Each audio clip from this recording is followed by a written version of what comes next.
یو سړي ورځ ښځې ته ویلې چې ستا سره په واده باندې ماته یو پیدا میلاو شوه.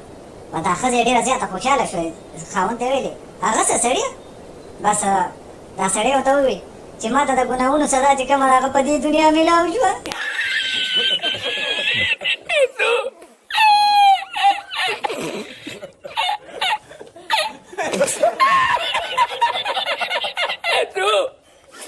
یو ښځه وه خاوند ته ویل چې زه مړه شم نو ته به څه کړې؟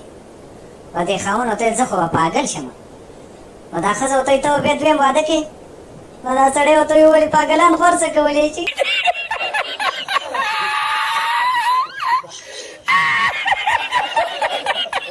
ښځه ډېره زیاته خوشحاله وه. نو راله خاوند ته وویل چې خاونده په تېر شوي کال باندې تا زما مور پلار له د اوسپنې بیټ جوړ کړی نو انشاءالله په دې کال به ولله څه جوړی.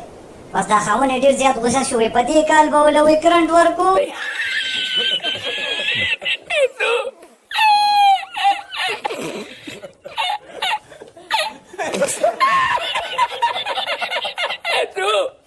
د نورو ښایسته لطیفو اورېدو دپاره زموږ دا چینل سبسکرایب کړئ او د ګنټې دا بټن لازمي ووهئ ځکه چې موږ کومه هم نوې ویډیو اپلوډ کوو چې د هغې نوټیفیکیشن اول تاسو له درځي.